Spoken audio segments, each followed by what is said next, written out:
Berjumpa dan bertemu dengan Ibu di kelas 5A. Sebelum kita mulai belajar kita hari ini, baiknya kita awali dengan berdoa menurut agama dan kepercayaan masing-masing ya. Berdoa, dimulai.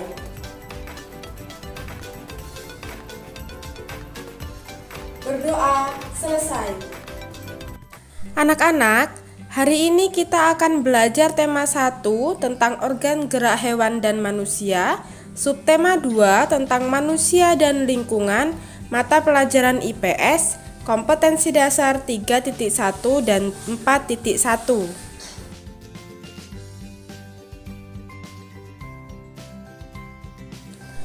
Sebelumnya, anak-anak sudah mempelajari tentang kondisi geografis wilayah Indonesia. Sekarang, ayo kita ingat-ingat lagi. Ada yang masih ingat apa yang dimaksud dengan kondisi geografis suatu wilayah? Iya, tepat sekali.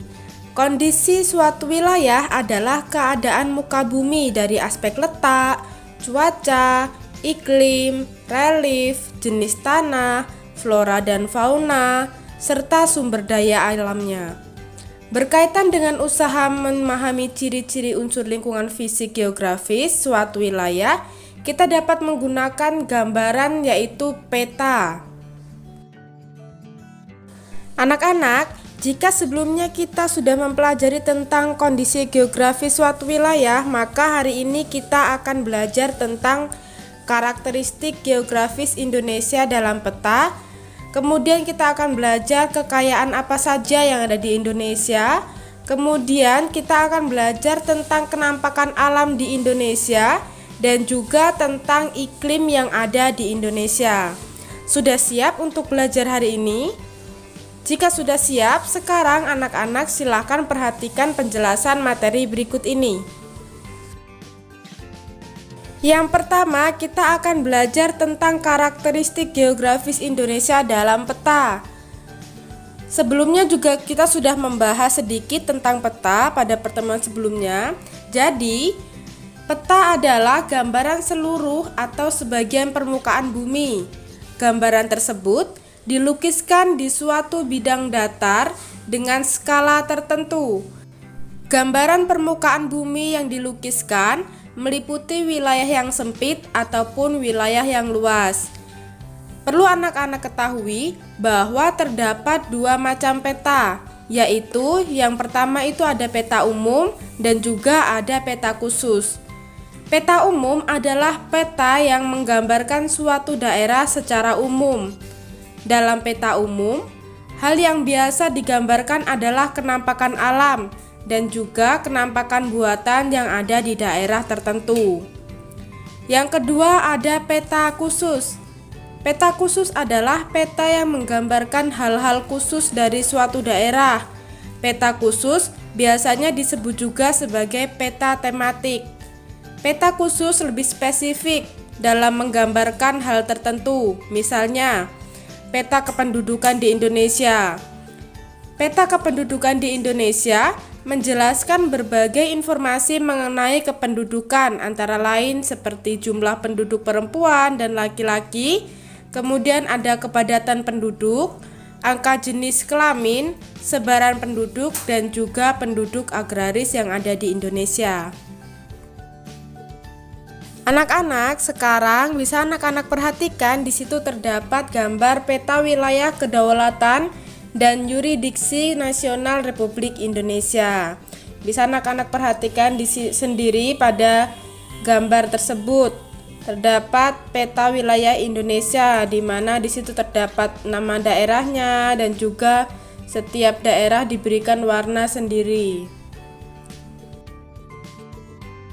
Anak-anak, jika tadi kita sudah membahas tentang karakteristik wilayah Indonesia pada peta, sekarang yang kedua kita akan membahas tentang kekayaan alam yang ada di Indonesia. Perlu anak-anak ketahui bahwa jumlah penduduk yang ada di Indonesia saat ini yaitu sekitar 254 juta jiwa. Penduduk tersebut tersebar hampir di 13.466.000 pulau yang ada menurut Kepala Badan Informasi Geospasial dari Sabang sampai Merauke. Masing-masing pulau atau wilayah memiliki beragam suku, adat, budaya, ras, agama, dan golongan masing-masing. Menurut pendapat Coach Joningrat, di Indonesia terdapat sekitar 119 suku. Wilayah Indonesia yang luas mempengaruhi tingginya keanekaragaman suku yang ada di Indonesia. Keragaman suku bangsa akan menentukan keragaman budaya juga yang ada di Indonesia. Anak-anak, selain kekayaan keragaman suku, adat, budaya, ras, agama, dan golongan, Indonesia juga memiliki keanekaragaman flora dan fauna. Nah, berikut ini bisa anak-anak perhatikan. Terdapat 2 persebaran flora di Indonesia, yaitu ada Indo-Malayan dan Indo-Australian.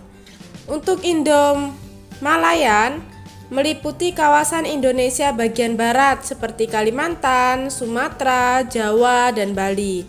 Karakteristiknya yaitu jenis meranti-merantian sangat banyak, terdapat berbagai jenis rotan, tidak terdapat hutan kayu putih, jenis tumbuhan matoa sedikit jumlahnya, jenis anggrek sedikit jumlahnya, terdapat berbagai jenis nangka, dan tidak banyak tumbuhan sagu. Sedangkan di bagian Indo-Australian meliputi kawasan Indonesia bagian timur, seperti Sulawesi, Maluku, Nusa Tenggara, dan Papua. Karakteristiknya yaitu jenis meranti-merantian hanya sedikit, terdapat berbagai jenis rotan, terdapat hutan kayu putih, terdapat berbagai jenis tumbuhan matoa, jenis anggrek sangat banyak, tidak terdapat jenis nangka, dan banyak terdapat tumbuhan sagu. Itu tadi tentang persebaran flora yang ada di Indonesia. Anak-anak, menurut coraknya, fauna di Indonesia dikelompokkan menjadi 3, yaitu fauna bagian barat, fauna bagian tengah, dan fauna bagian timur. Fauna bagian barat dan tengah dipisahkan oleh garis Wallace, sedangkan fauna bagian timur dan tengah dipisahkan oleh garis Weber. Berikut ini penjelasan mengenai persebaran fauna di Indonesia. Yang pertama, fauna Indonesia bagian barat atau biasanya disebut tipe asiatis. Fauna pada bagian ini mencakup wilayah Jawa, Sumatera, Bali, dan Kalimantan. Banyak ditemui mamalia yang berukuran besar seperti gajah, badak bercula 1, banteng, macan, tapir, kerbau, rusa, orangutan, monyet, babi hutan, bekantan, dan lain-lain. Selain itu, banyak juga ditemui reptil seperti ular, kadal, tokek, buaya, biawak, bunglon, kura-kura, dan terenggiling. Terdapat juga berbagai jenis burung yang banyak dijumpai di daerah ini, yaitu antara lain ada burung hantu, burung elang, merak, gagak, jalak, kutilang, dan berbagai macam unggas. Adapun berbagai macam ikan tawar dapat dijumpai di wilayah ini seperti ikan pesut. Fauna yang kedua yaitu fauna Indonesia bagian tengah atau biasanya disebut tipe peralihan. Fauna ini hidup di wilayah yang disebut dengan wilayah fauna Kepulauan Wallace, mencakup wilayah Sulawesi Timur, Maluku, dan Nusa Tenggara, serta sejumlah pulau-pulau kecil di sekitarnya. Fauna yang menghuni wilayah ini antara lain yaitu ada babi, rusa, anoa, kuda, monyet Sabah, babi, beruang, ikan duyung, kuskus, monyet hitam, tarsius, sapi, dan banteng.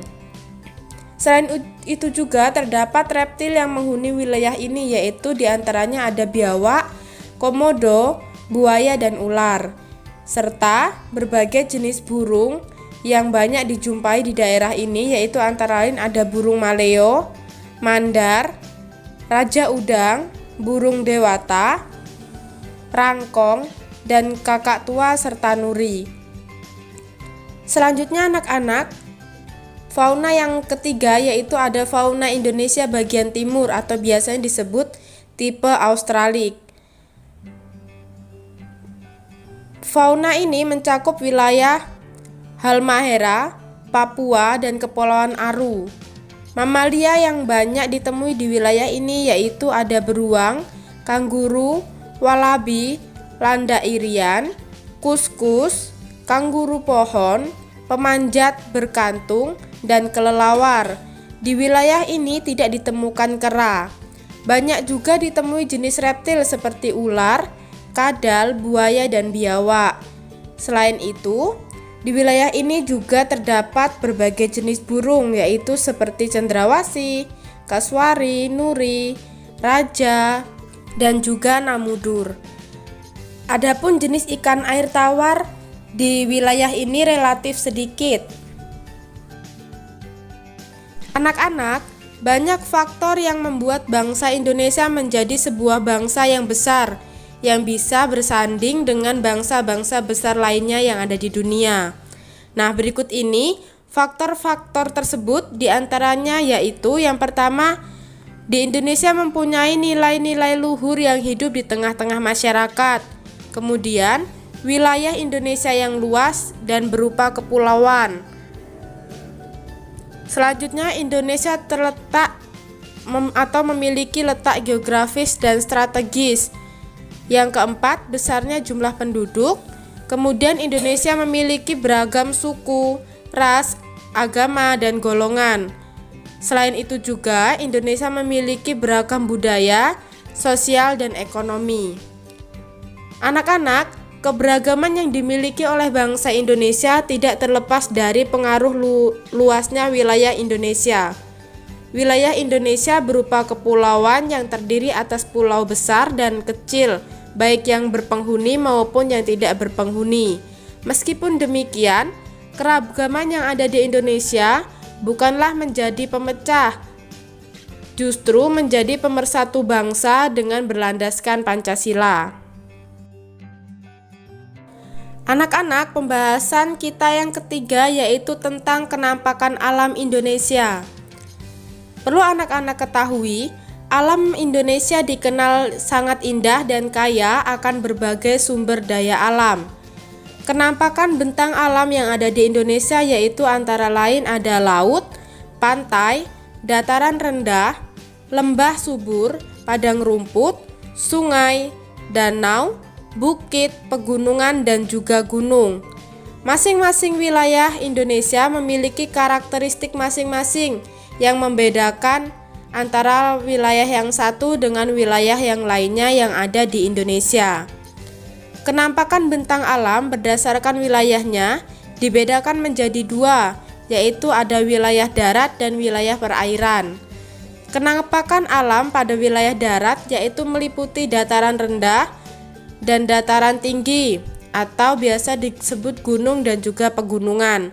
Sedangkan kenampakan bentang alam pada wilayah perairan yaitu meliputi sungai, danau, pantai, teluk, semenanjung, selat, dan laut.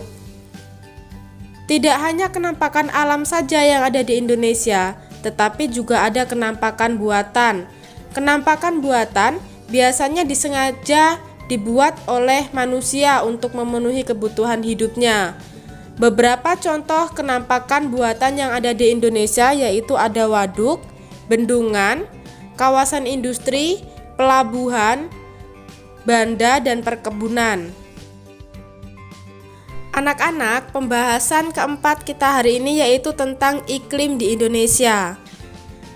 Iklim adalah keadaan rata-rata cuaca pada suatu wilayah dalam jangka waktu yang relatif lama. Indonesia beriklim tropis dikarenakan letak astronomis Indonesia yaitu diantaranya 6 6 derajat lintang utara sampai 11 derajat lintang selatan dan 95 derajat bujur timur sampai 141 derajat bujur timur. Oleh karena itu, di Indonesia suhu udaranya tinggi sepanjang tahun dengan rata-rata suhu sebesar 27 derajat Celcius. Anak-anak, di Indonesia, suhu pada saat musim hujan dengan musim kemarau tidak berbeda jauh. Iklim tropis di Indonesia juga mengakibatkan lamanya siang dan malam hampir sama, yaitu sekitar 12 jam. Bukan hanya ada iklim tropis saja di Indonesia, tetapi juga ada iklim musim. Iklim musim dipengaruhi oleh angin musim yang berubah-ubah setiap periode waktu tertentu. Di Indonesia, iklim musim dibedakan menjadi 2 periode dan berubah setiap 6 bulan sekali. Anak-anak, iklim musim di Indonesia dapat dibedakan menjadi 2, yaitu ada iklim laut dan iklim panas. Anak-anak, iklim musim yang pertama yaitu ada iklim laut. Iklim laut di Indonesia terjadi karena Indonesia memiliki wilayah laut yang luas. Iklim Indonesia sangat dipengaruhi oleh laut dan lautan. Laut dan lautan yang ada di Indonesia mengakibatkan tingginya penguapan. Wilayah yang memiliki tingkat penguapan yang tinggi juga akan memiliki curah hujan yang tinggi. Yang kedua, yaitu ada iklim panas. Iklim panas di Indonesia terjadi karena Indonesia berada di daerah tropis. Iklim panas dipengaruhi oleh letak astronomis Indonesia dan dilalui oleh garis khatulistiwa. Iklim panas ini menjadikan negara Indonesia kaya akan sinar matahari dan mempunyai curah hujan yang tinggi. Anak-anak, sampai sini apakah sudah paham dengan penjelasan materi yang Ibu berikan? Jika sudah paham, untuk tugas hari ini anak-anak ada 2 tugas, yaitu tugas KD 3.1 dan tugas KD 4.1. Yang pertama untuk tugas KD 3.1, silakan anak-anak buka buku LKS halaman 52, kemudian kerjakan tugas pada bagian ayo berlatih dari nomor 1 sampai nomor 5. Nah, berikut ini merupakan gambar dari tugas yang harus anak-anak kerjakan.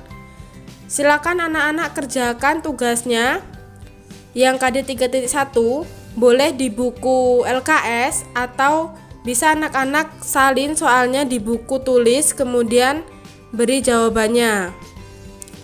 Jangan lupa jika ditulis di buku tulis harus menggunakan buku tulis yang berlogo Saverius ya anak-anak. Kemudian yang kedua untuk tugas KD 4.1, anak-anak silahkan membuat peta Provinsi Sumatera Selatan.